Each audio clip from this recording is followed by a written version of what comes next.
è uno schifo, cioè non so cosa neanche dire sinceramente. Comunque è successo stanotte perché ieri non c'erano. Che quei simboli là, sì, non è una bella roba, a me non mi piace. Sono comparse nottetempo e non è la prima volta. Ci sono soprattutto inquietudine e sdegno a Covolo di Pederobba per le svastiche di vernice rossa apparse su alcuni spazi pubblici, imbrattata la fermata del bus all'altezza del cimitero con la vetrata subito rimossa dagli operai del comune e poi il murales dell'artista Diego Montagnier in via Giacomo Matteotti, una strada dal nome evocativo scelta forse non a caso.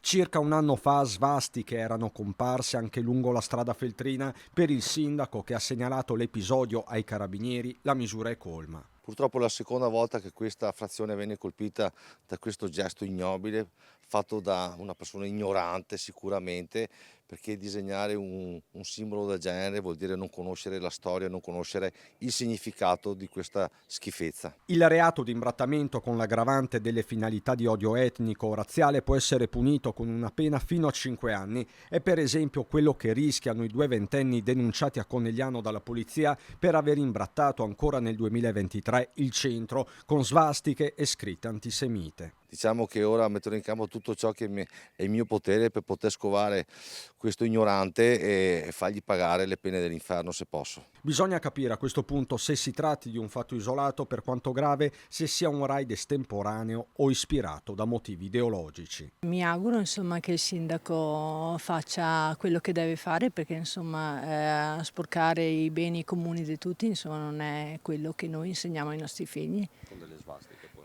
E soprattutto con delle svastiche. È una cosa molto grave, non è una cosa normale questo, quello che sta succedendo in questo periodo. Questi rischiano grosso, purtroppo come ripeto loro non conoscono il significato di questo schifo, di conseguenza non si rendono conto di cosa vanno incontro.